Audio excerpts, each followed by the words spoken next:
Depuis le 13 juillet 2023, l'axe des nœuds lunaires est passé sur l'axe Bélier-Balance avec le nœud sud en Balance et le nœud nord en Bélier. Il va rester dans cet axe-là pendant 18 mois.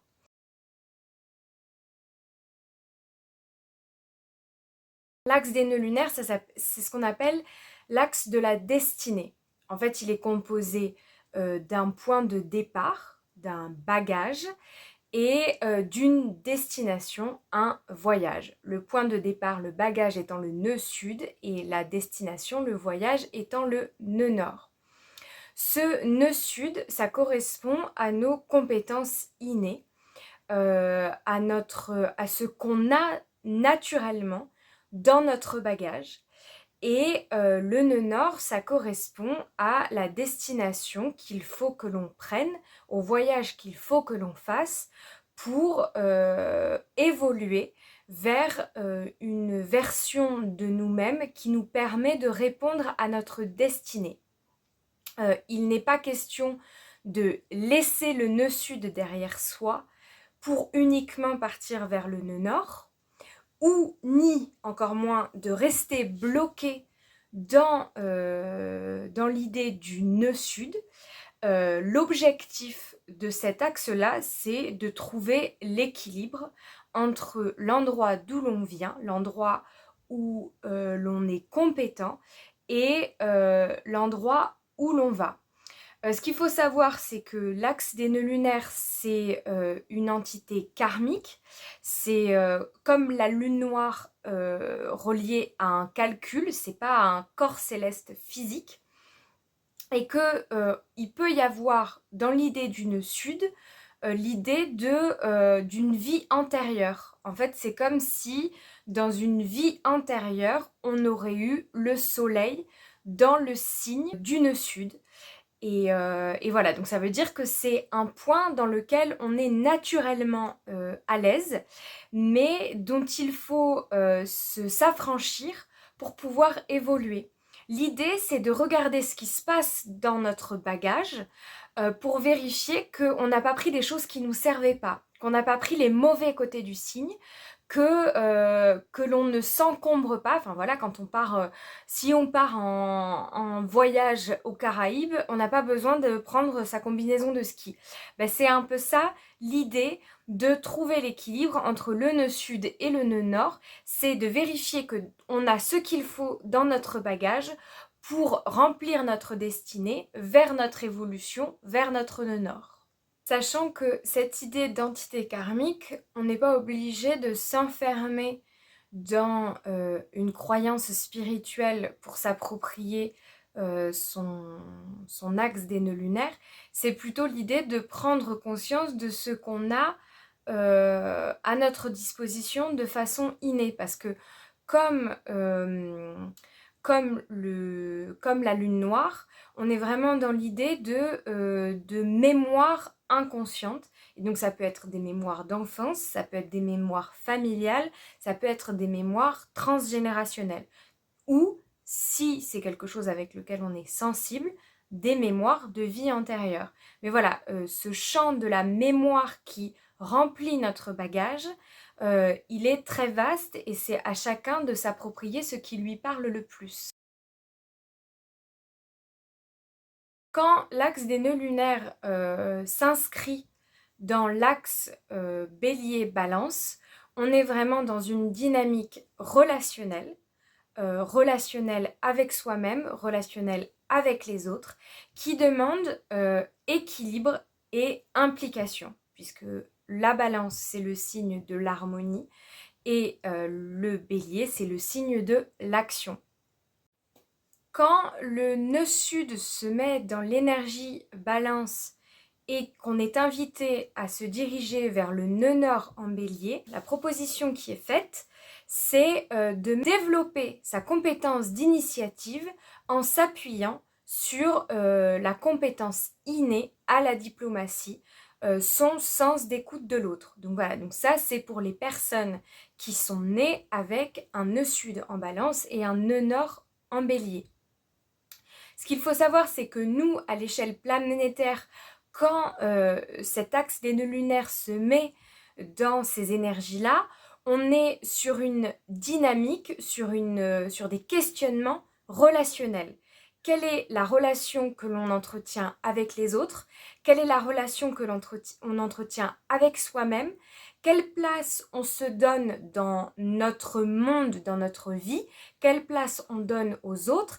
Et sachant qu'on est sur le nœud sud en balance qui tend à laisser toute la place à l'autre et qu'on est invité à aller vers le nœud nord en bélier, on est invité à se dégager de la pressurisation de la relation à l'autre pour se remettre soi-même au premier plan de notre vie en fait. Se remettre au premier plan dans le sens de c'est à partir de qui je suis que je décide ce que je veux, ce que je mets en place, que je me réalise.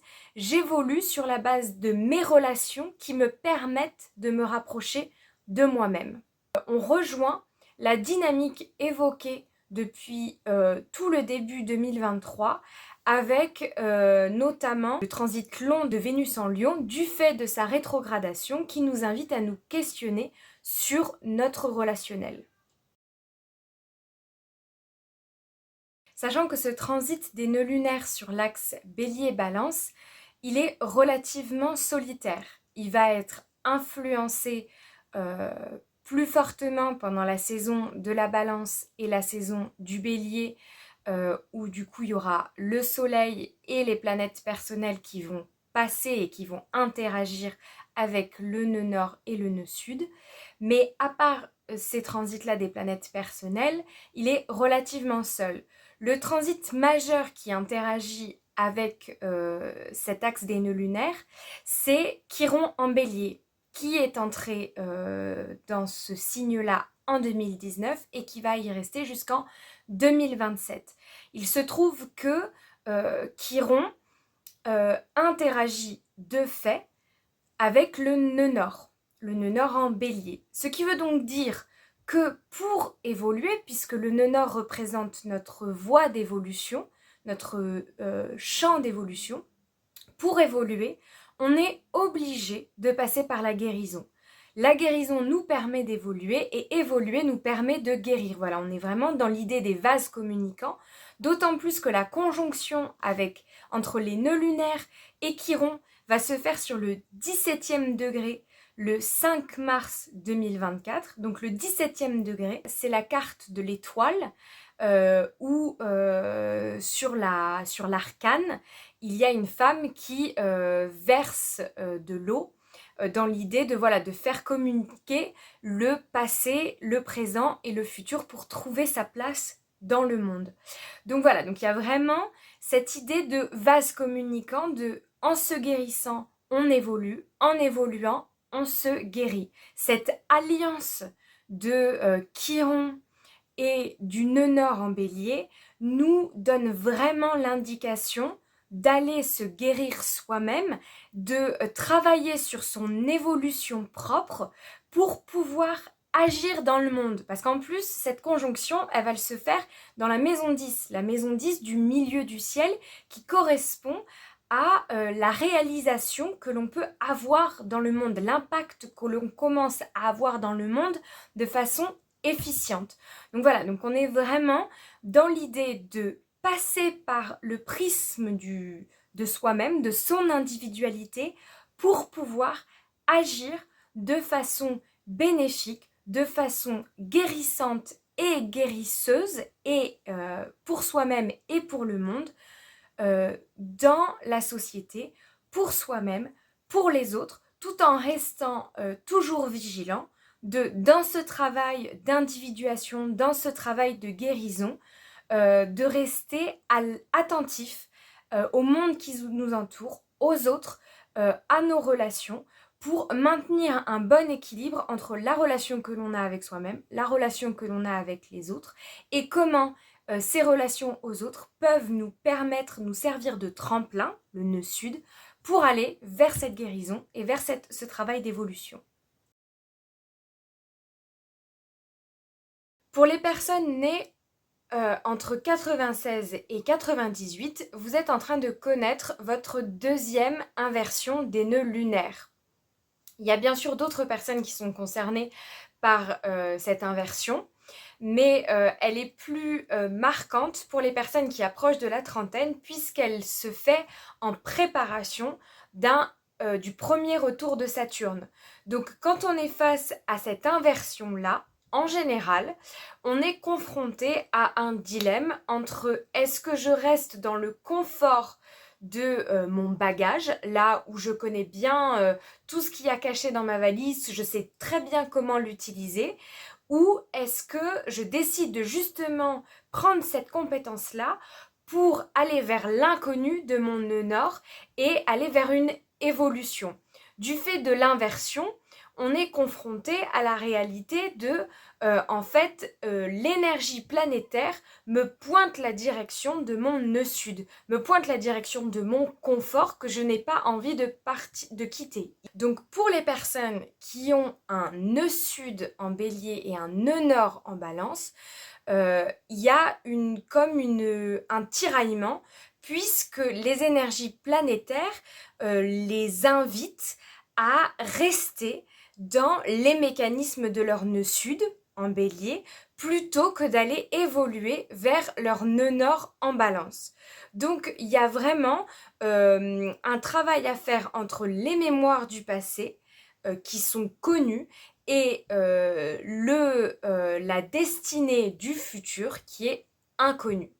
Et donc cette inversion, ce tiraillement, il est d'autant plus fort pour les personnes qui ont la trentaine puisque ça s'agglomère avec d'autres transits, le retour de la lune noire et très prochainement le retour de Saturne. Ce qui fait qu'on est vraiment face à une restructuration si jamais on n'a pas fait les bons choix dans les 27 premières années de sa vie et notamment sur les 9 dernières années où là on est vraiment sur le moment où on devient adulte. Donc pour compléter un peu ce transit des nœuds lunaires pour les personnes qui approchent de la trentaine, nous vous invitons à aller voir la vidéo sur la lune noire en Lion parce qu'il est très probable que vous ayez votre lune noire en Lion. Et aussi à aller regarder la vidéo sur Saturne en Poisson, la deuxième partie, à partir de 6 minutes, qui traite du retour de Saturne dans sa globalité. Quoi qu'il en soit, on vous souhaite de trouver cet équilibre entre vous-même et les autres, d'équilibrer votre relation, vos relations en général, afin de pouvoir atteindre une nouvelle voie d'évolution et possiblement une guérison.